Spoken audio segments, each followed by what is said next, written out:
আমি জিবরাইল মাঠটা ভ্রমণ করছি। কেমন ভ্রমণ করলাম? বলে হাবিব, আল্লাহ রাব্বুল আলামিন আমার শরীরে 600 নূরের ডানা দিয়েছে। জোরে কোন সুবহান।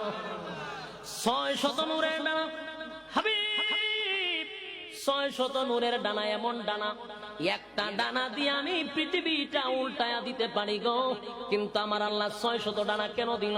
আমি আমার মালিক রে বললাম, মালিক রে, একটা ডানা দিয়া পৃথিবী উল্টায়া দিতে পারি, 600 নূরের ডানা কেন দিলা?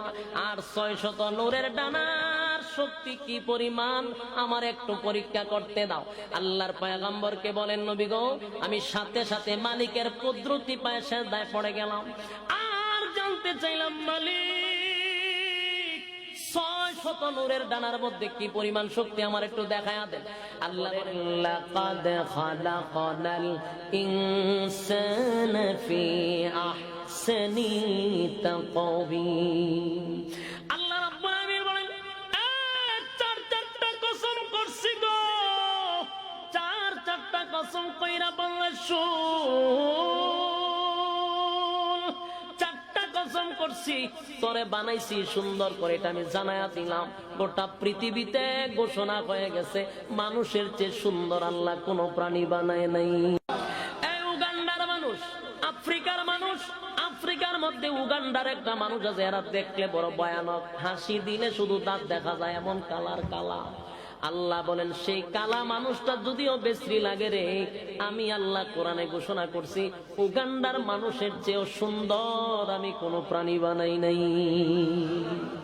এ যুবক ভাই, আমি আপনাদের হাতে পায়ে ধরে বলি, দিনের কান লাগায় শুনেন গো, এতগুলা সম্মান আমার আল্লাহ দিল, এত ইজ্জত আর সম্মান দিল, সৃষ্টি জগতের মধ্যে আপনাকে সেরা বানাইল, সবার চেয়ে মর্যাদা আপনি আমার বেশি দিল। কেন দিল? অযথা দিছে। কথা হয় না? বলুন, সম্মান কি অযথা দিছে? অকারণে দিছে? এই জন্য বলছি, একটু ঠান্ডা মাথায় কথাগুলি শুনেন, ঠান্ডা মাথায় শুনেন। এত মর্যাদা আপনারে দিল, আপনারে কিন্তু এত সহজ আল্লাহ ছেড়ে দিত না। কথা হয় না? ভাববেন না খালি সম্মান, একজনকে যদি সম্মান দেয় দিতেই থাকে, কিন্তু সম্মানের অপব্যবহার যদি করে, এর পরিবর্তিতে কিন্তু বিপদ আছে। কথা হয় না? সম্মান যে সময় ছিল, তখন তার সামনে পিছনে পুলিশ আছে, ও মা, যেখানে যায় দেহরক্ষী, কি পরিমাণ পাওয়ার কারে কার। কিন্তু যেদিন পদের থেকে নেমে গেল, সেদিন কুত্তায় এর সামনে যায় না। কথা হয় না? এখন দেহরক্ষী তো দূরের কথা, এখন মুখ লুগাইয়া তার ঘরে ঘর থেকে বাহির হইতে হয়। আমার মনে হয় এখন যে ঘোরাফেরা করে, বুরকা লাগাইয়া ঘোরাফেরা করে। তাহলে সম্মানের মালিক কে? আরে সকাল বেলার ধনী তুমি, বিকাল বেলা ফকির হইতে সময় লাগবে না। ক্ষমতা সব সময় থাকে না, ক্ষমতার অপব্যবহার কইরো না।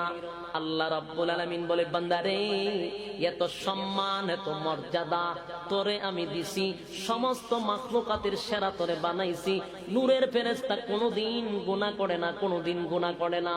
গুনাহ কি জিনিস তারা জানে না, কিন্তু বান্দা, ফেরেশতাদের চেয়ে তোর সম্মান বাড়ায়া দিছি।